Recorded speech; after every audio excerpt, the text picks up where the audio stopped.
Hello, everyone, and welcome to the It Depends podcast. I, as always, am your host. My name is Kevin Goldsmith. I'm a chief technology officer. I have been a developer, a development lead, engineering manager, director, VP in over 30 years in the technology industry. And I wrote a book, and the book is called It Depends, Writing on Technology Leadership 2012 to 2022. And in this podcast, we serialize the audiobook. And so you get a new chapter every other week. There's also a newsletter where you also get the book serialized, obviously in text form. That comes out on the weeks that this does not. And that comes out in a different order than the podcast comes. So you can subscribe to both. Although there's only a few episodes left of the first season, which is we're reaching the end of the book now. And this week is actually the anniversary of the release of the book. And if you listen to the end, there's going to be some special stuff for this month. If you haven't gotten the book yet, some discounts for the book.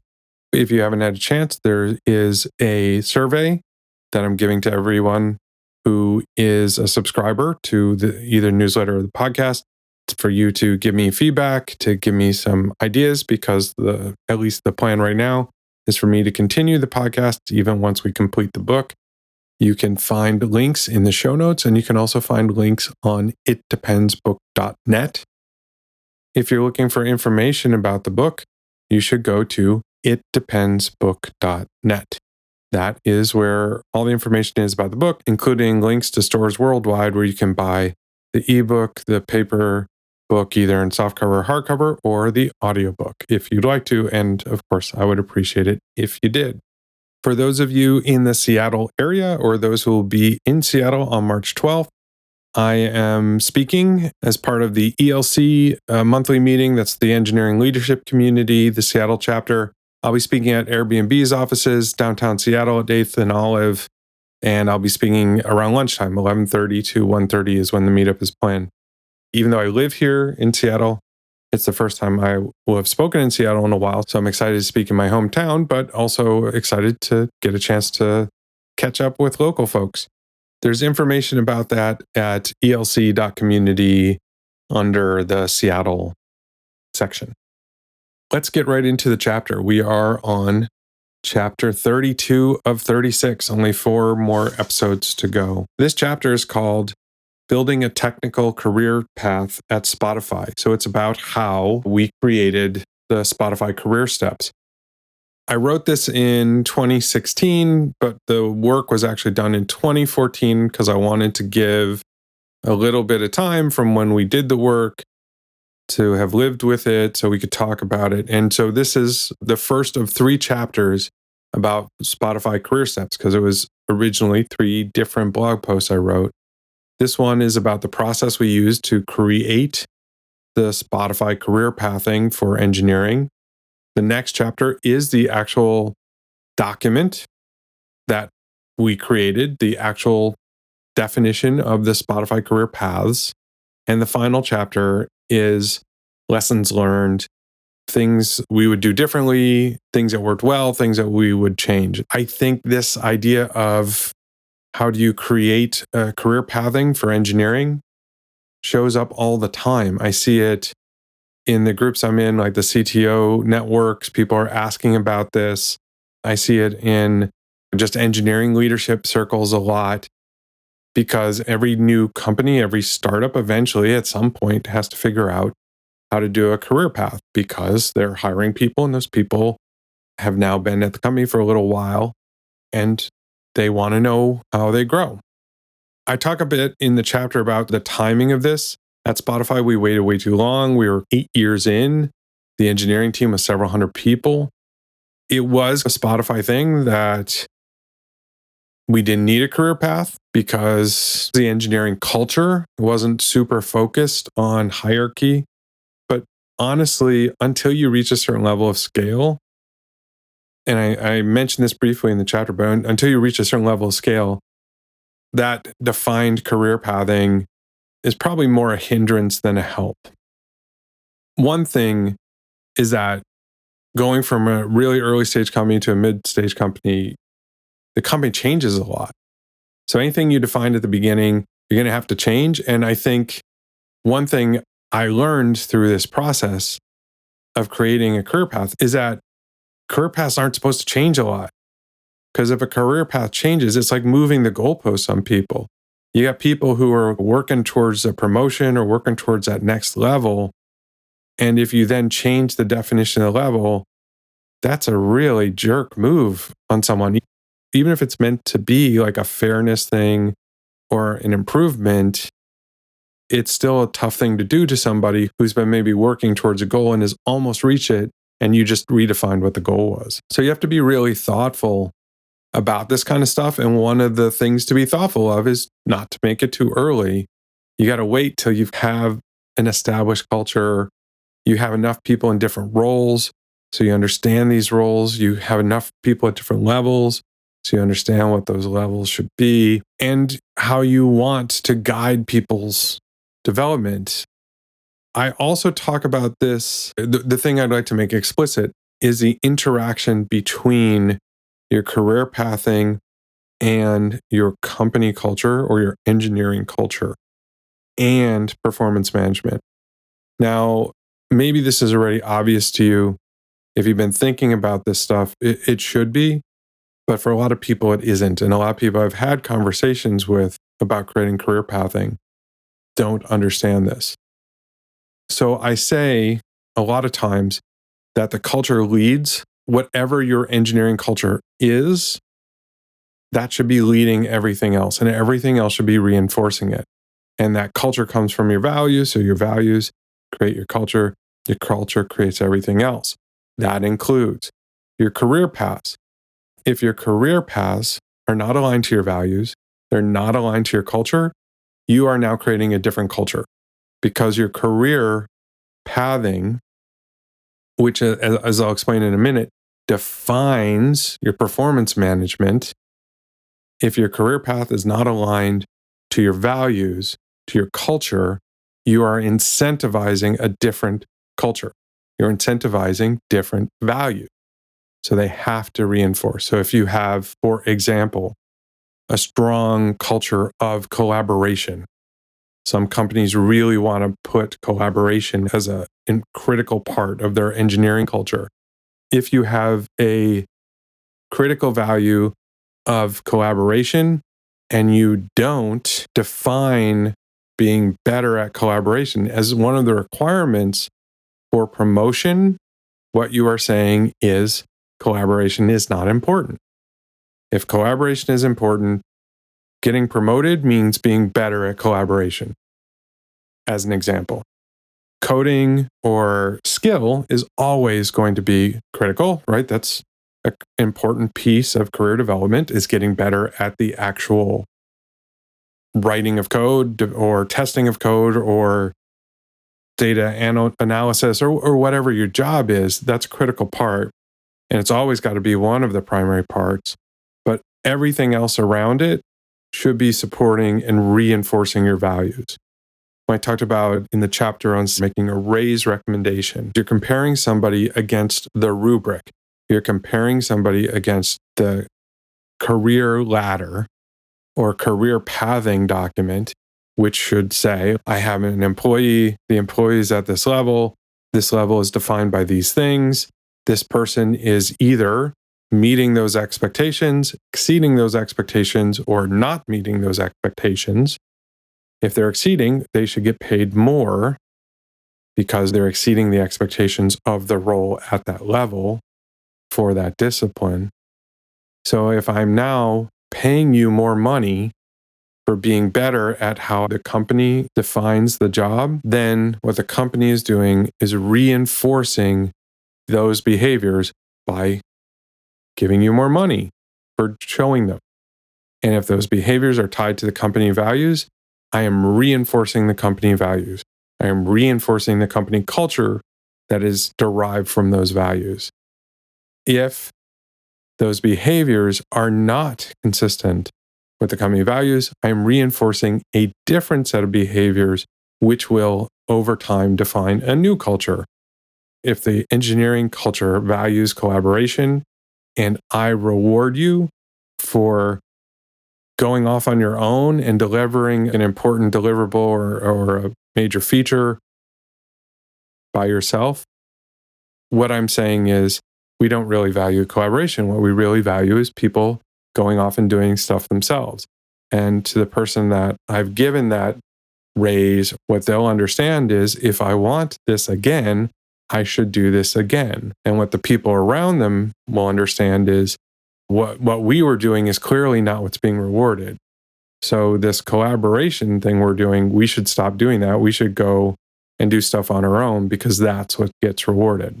So that career pathing is a critical part of reinforcing and supporting that engineering culture you either have and want to preserve or that culture you're trying to build. And at Spotify, I will tell you, as the person who led the creation of this career pathing, we were very much around supporting and reinforcing the culture we already had. As a company grows, it's really easy for that culture to change, that culture to slide. We were exceptionally careful about hiring for culture, around making sure that the people who joined the company were interested in working in the way we wanted to. But as you get into several hundred people in technology and are continuing to grow, the danger is always going to be that people who are maybe 80% aligned or 60% aligned, they join the company and they believe a lot of this stuff, but maybe not all of it. And even if they go along with it, it's not what their true belief is. And then when they get into the position of interviewing, they bring people in who think more like them. And over time, that culture starts to naturally shift. And even if you're careful, it'll happen as you grow. And so one of the things that I thought about when I led this effort was how do we reinforce our culture so it isn't just careful hiring that preserves it. There was this brief period in the 2010s where a lot of companies were being very open about themselves. I think Netflix really inspired that by publishing its culture deck. I was able to look at the Rent the Runway career path that Camille Fournier published. There was a couple other companies I found. I was also able to just contact a lot of other companies that seemed like they were doing interesting things and offered to share ours if they would share theirs. If you're thinking about doing this, you're tasked with creating a career ladder for your company, that's a trick. Now there's a lot more public ones, as I said, but if there's a company you think is really thoughtful about how they do stuff, go offer to trade. And a lot of times, if it's one-to-one, you can find a leader that is happy to do that. And it is important to see how different companies approach it. It's also important to understand how that career ladder reflects the culture. So it's not just a copy of the document, it's a copy of the document and a conversation about the company and about the culture they're either trying to build through their career ladder or the culture they're trying to preserve with their career ladder. So definitely look at others. That's one of the reasons why we published the Spotify one, is because I was able to learn from so many other companies. And also a great reason to, once you've created your career pathing, to publish it is also that sends very strong signal to prospective employees about who you are as a company and what you value and what you reward and what you consider growing in a professional capacity. So they can look at that and say, is that a path that I'm excited to follow? Or is that a path that doesn't appeal to me? Because if it doesn't appeal to them, they should just not come work for your company because you've told them how you're going to do stuff. There's a real value to being transparent because you're essentially giving people the information to either choose to work for you or choose not to. And I'll tell you, having been at Spotify in the mid 2010s, that culture, I mean, it's what attracted me to pick up and move to another continent with my family to go work in that culture. It definitely attracted a lot of other really talented people who wanted to work and be part of a company that had that culture. That's a huge attractor if you're trying to hire or when you're trying to hire people. It also saves a lot of time if people know what they're signing up for. So you're not having to explain stuff, especially if you have unusual culture or an unusual organizational style or things like that. You're giving people the information up front and they will self-select into it or self-select out. I will say that Netflix culture deck, especially when it launched or when it first became known, that was huge. Everyone I knew who thought about technology leadership read it, whether they agree with it or not. And I'll say, I read it. I said, this is amazing. This is really interesting. I don't want to work at Netflix. It wasn't like Netflix is bad. It was Netflix isn't for me. I really appreciate their transparency. I can completely appreciate the thoughtfulness around their culture and the deliberate choices they made. They are thinking about this stuff. I can respect their decisions, just not for me, not what I wanted, and feel good about it and still respect them. When I did this for Spotify, it was that idea. This is who we are. And if this is interesting to you, you should come work for us. If this is not interesting for you, you should go find a company that is more aligned with who you are and what you want from your career.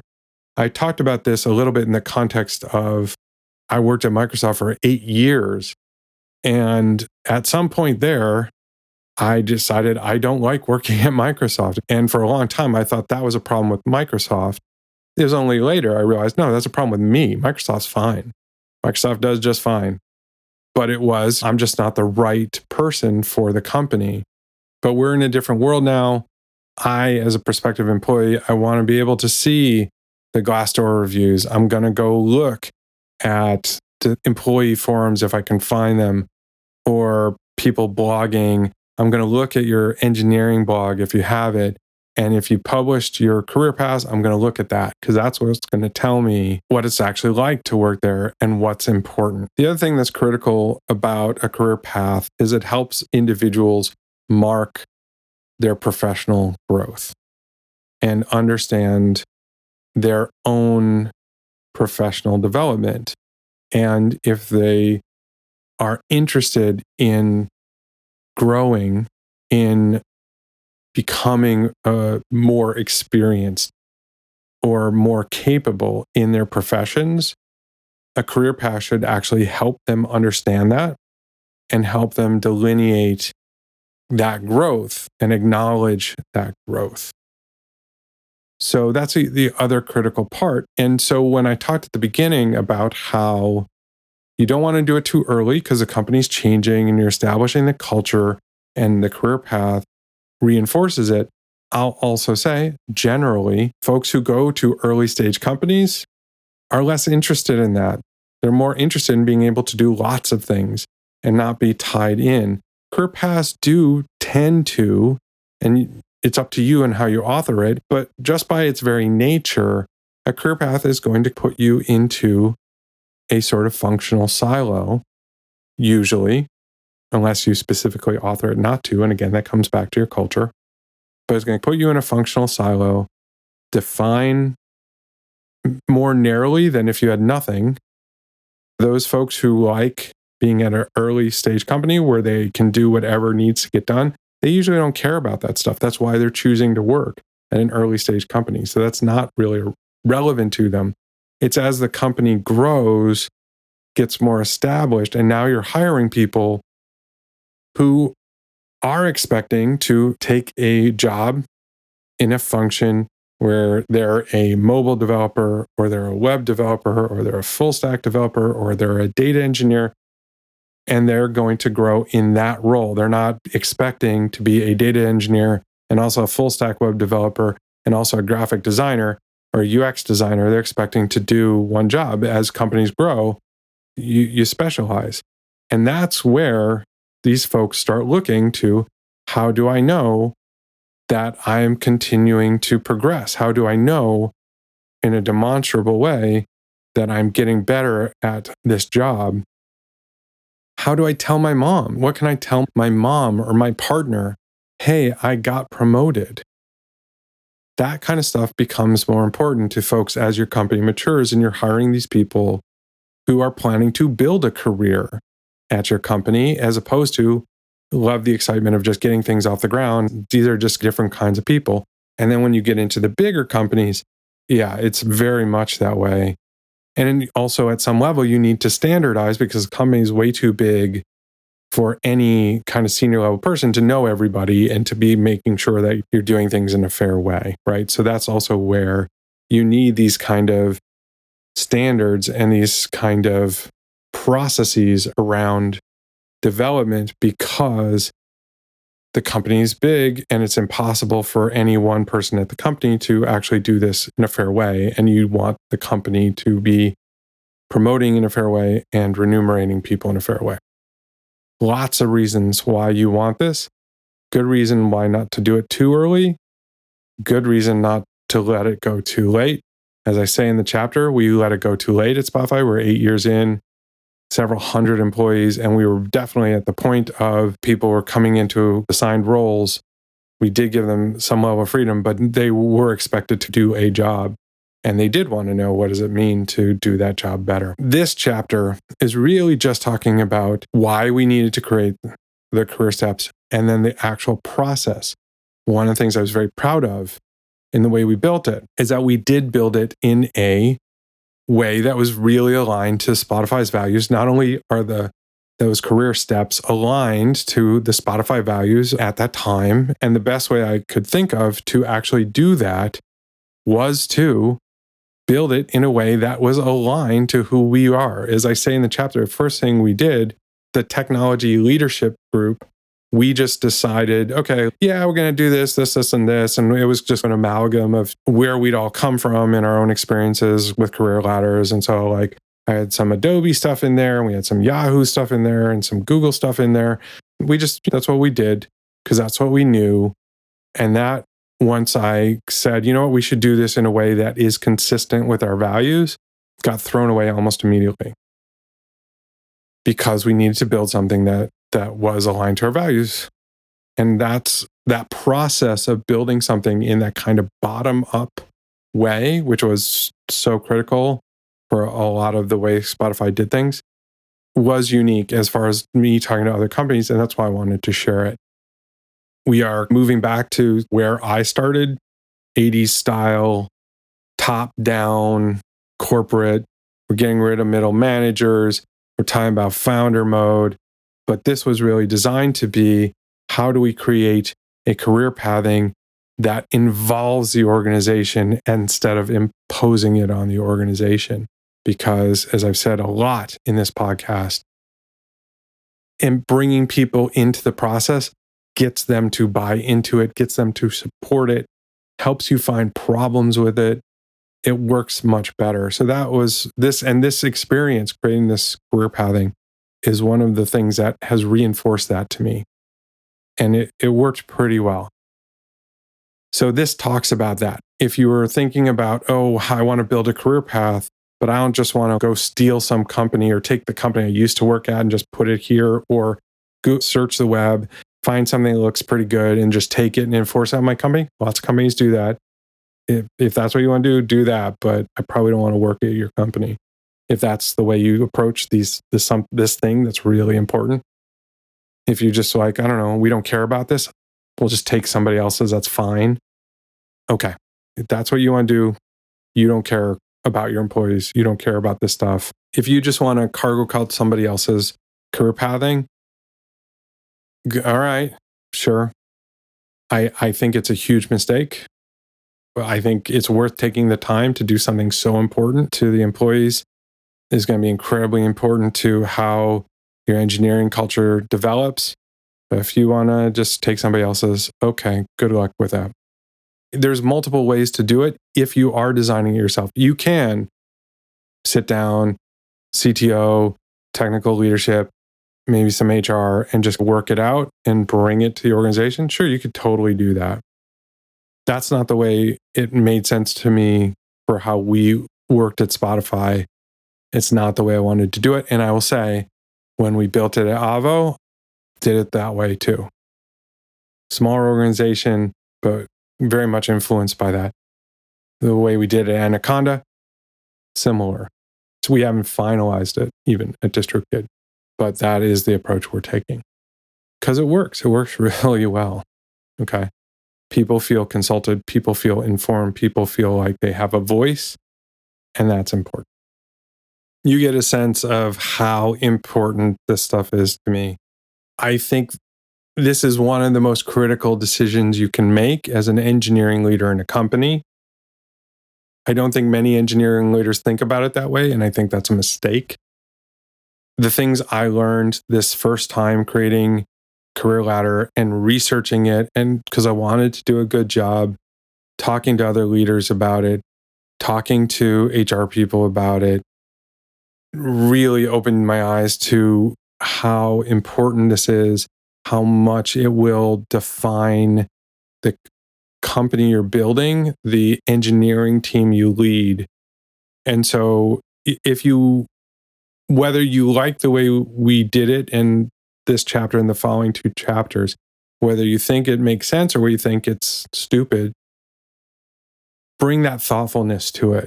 If you don't like the way we did it, do it your own way, but do it in a way that makes sense for your company. That's going to reinforce your culture. And if you're doing something unique, if you really did build something that talks about your culture and your legal team, your HR team, whomever is okay, publish it, share it, tell prospective employees, this is who we are. This is what we reward. This is what's important to us, because it's important to them to know what kind of company they're going to work at. Over the next two chapters, we'll talk about what that was for Spotify. What are the things that we supported? What were the things that we reinforced in the company values? And then in the final chapter, the third chapter of this 3-chapter set, talk about the lessons learned from having done this process. Because there were a lot. It wasn't perfect.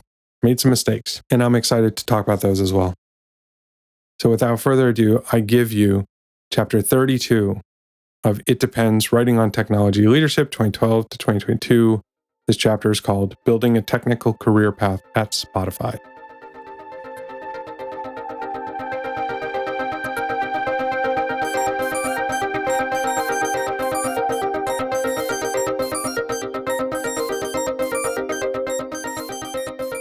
Building a Technical Career Path at Spotify.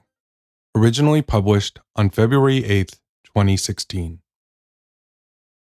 Spotify launched a career path framework for individuals last year. Since then, I've spoken to leaders at several other companies about it. This seemed to be a bit of a hot topic, so I've decided to write about our model and how we arrived at it. Hopefully, this may be useful to your company. The road is more important than the destination. If you are trying to figure out how to approach career paths in your company, it will be tempting to take ours or someone else's and just use that cargo cult style. I would recommend against this though. How a person matures within your company is a critical element of your company's culture. As I've written before, your culture is unique. A career path framework from another company will not build on or reinforce the values that make your company great. When should you create a career path framework? I watched a panel on career pathing for tech startups a few years ago. One of the speakers argued that you should create a career ladder later than you think you need it, a little bit after it is really necessary. I think this is excellent advice for a few reasons. A career pathing framework is unnecessary in the early days of a company and creates a superfluous process that can be as much of a distraction as a benefit. One of the great things about the early stages of a company is that the roles people have are constantly evolving. Formalizing them too early can stunt the natural development of the organization and the individuals within it. Eventually, as a leader, you will start hearing about people wanting to know their future at the company or how they can take on more responsibility. When this shifts from an occasional idle question to more of a groundswell, you know it is time to create something more formal. At Spotify, we'd waited almost 8 years before deciding it was time to create a career pathing framework. The company's anti-hierarchical culture probably was a large part of the reason for not seeing this as needed. Some of the issues we had when we rolled it out were likely because we waited too long. A few things made it clear that it was now past time to do this. There was no formal way to acknowledge career growth via title, salary, or responsibility increases in the individual contributor role. There was a strong belief within the organization that the way to be promoted was to become a chapter lead, line manager, or product owner. In fact, switching to these roles at Spotify is more akin to a career change to management or product than it is to developing as an individual contributor. In the spring of 2014, at a technology leadership offsite, we decided to create a career ladder for Spotify and quickly drew up something simple to start with.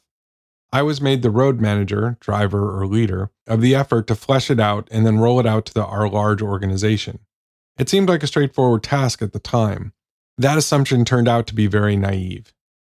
Defining technical career progression, the Spotify way.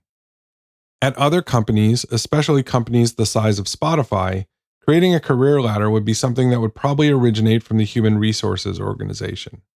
However, within the technology organization at Spotify, we tend to take more direct responsibility for the things that impact our culture. We feel strongly that our culture is an essential advantage to building our product. So, in Spotify Tech, we take these kinds of projects very seriously and are vocal and involved partners with our HR peers, even to the extent of driving some of these programs ourselves in partnership with HR instead of the other way around.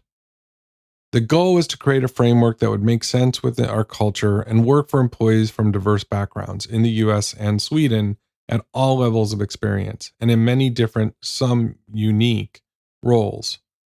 Clearly, this would require a team that could represent as much as possible the whole organization.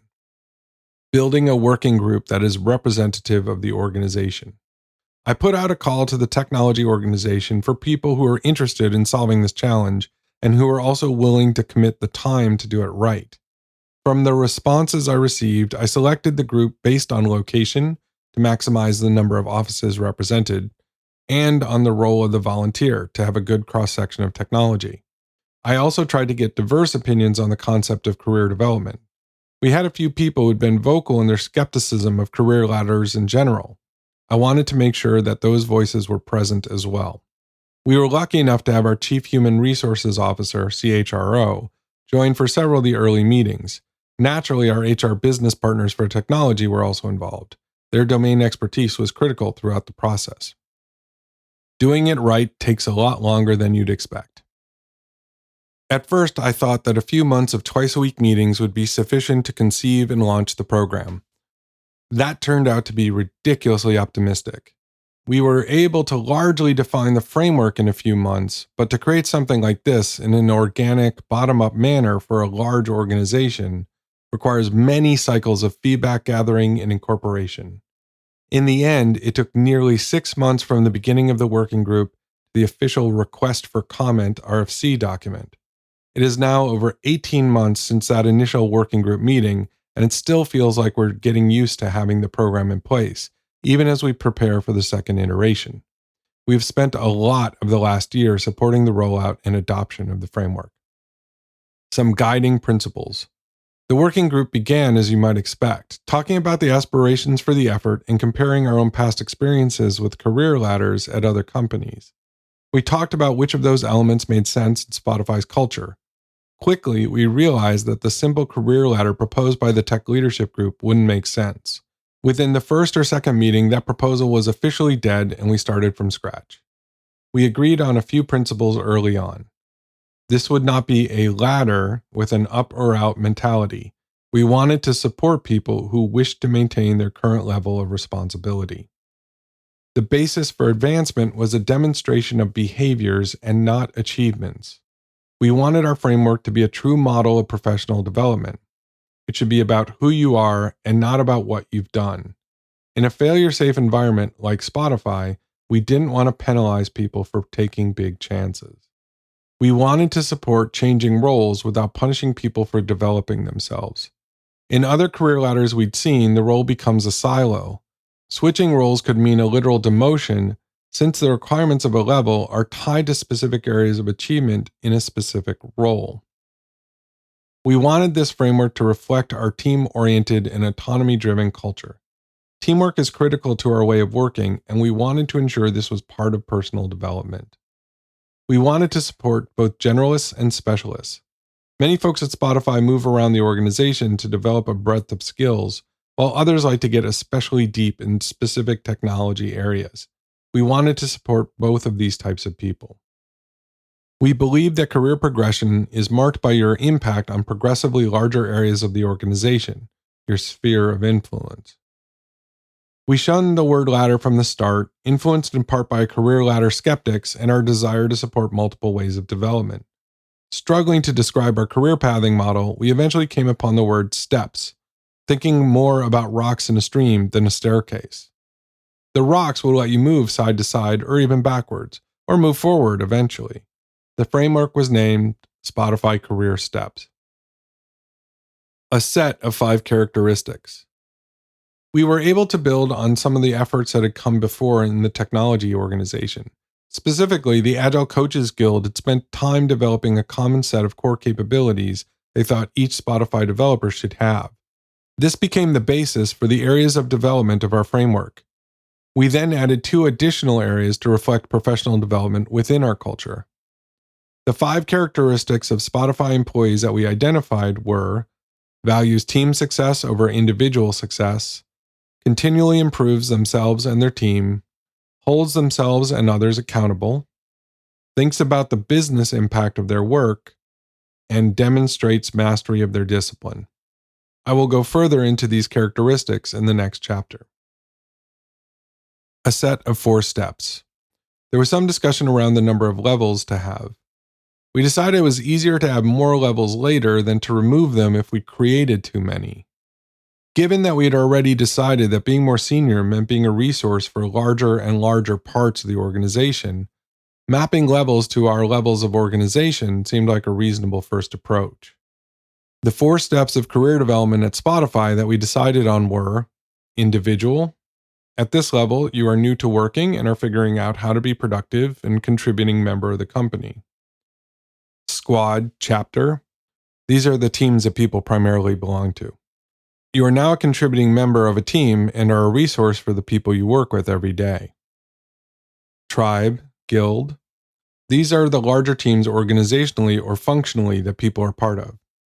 Now you are a resource beyond your immediate team, either because you have depth in a technology and help others or other teams around that technology, you are skilled at solving difficult problems that span teams, or you can be counted on to lead other developers in your tribe to solve large cross-squad problems. Technology, company, the highest levels of the organization. The developers at this level are resources for the entire company based on their technical and leadership skills. They are expected to spend a significant amount of their time working across the organization. A map of career growth at Spotify. The 5 characteristics and 4 steps created a map of professional development at Spotify. We then spent significant amounts of time defining each step's characteristics. One decision we made that I think was especially good was that mastery was only one of the 5 characteristics. That is the only area where we differentiate based on role, since mastery as a coach is significantly different than mastery as a mobile developer. This also helped reinforce that switching roles didn't necessarily mean moving backwards in your career development, as most of the characteristics were universal. Much of the focus of the feedback we got was on the content of this map. This makes sense because this is where the model became concrete for people. We were defining what would be expected of employees in technology, after all. A group editing process. We settled into a rhythm of working in a shared Google document mob editing. Non-pair changes followed our code review guidelines. An edit was made in the doc as a suggestion, and 2 separate approval comments to the proposal were needed to accept the change. The current version of the document, we would fork or create a new copy regularly, was then shared with progressively larger groups of managers and employees to get their feedback. Their comments and suggestions were then incorporated, after which a new version would be shared.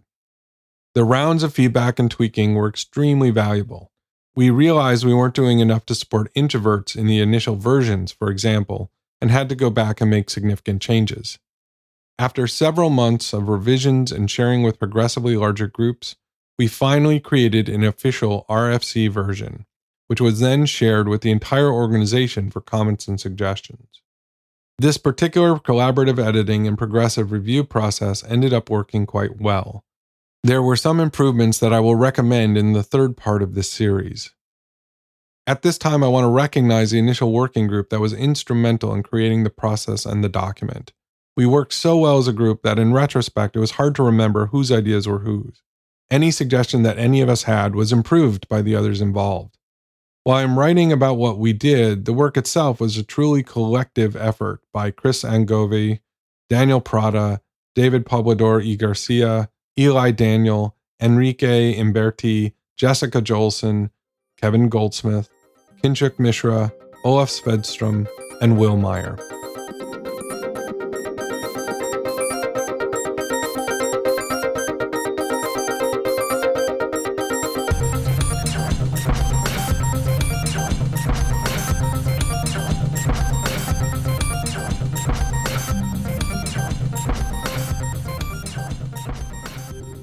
As always, I hope you got something from that chapter. I hope you learned something. I hope you got something of value. So as I mentioned at the top of the podcast, to celebrate the 1-year anniversary of the book, which is March 4th, I am offering substantial discounts. So there's 2 different ways to get it. Starting on March the 4th, you can go to itdependsbook.net. You can scroll all the way to the bottom, and there's a link there to Ingram Spark, who is selling the book at a significant discount. I get $0 from it, but I don't care. I'm just wanting to celebrate it. There's a limited number of copies available at that price. If you click the link and it says, sorry, it's out of copies, that means they've all been sold. I didn't make it a tiny number, but I didn't make it a massive number. That will end at the end of March. Also, starting March 7th, I've discounted the book worldwide on bookshop.org and all the different booksellers that are not Amazon. The reason it's discounted on bookshop.org and your local bookstore and all those kinds of places is because in order for me to run a discount program on Amazon, I would have to make the book exclusive to Amazon, and I'm not interested in doing that. So I would rather have the book more widely distributed than to limit it to Amazon in order to take advantage of their program to allow me to discount it in a reasonable way. So if you've been meaning to buy the book, you've been getting value from the podcast or been getting value from the newsletter, just hadn't gotten around to it, it's at the cheapest price you're going to be able to find it for maybe ever, I don't know, during the month of March on bookshop.org, on every bookstore that isn't Amazon. I hope that this chapter was valuable to you. If it was, the next 2 chapters very much following up from this one and very much related to it. So you should hopefully get some value out of that. I will see you next week in the newsletter. I'll see you 2 weeks back here on the podcast. Have a great week.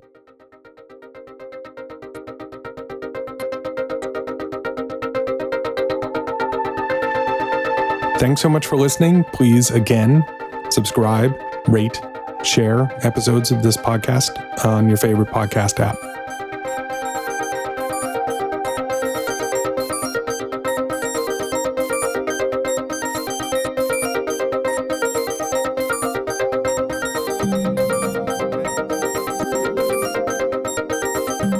Thank you for Answers to April for the music used in this podcast. To hear more from Answers to April, visit answerstoapril.com.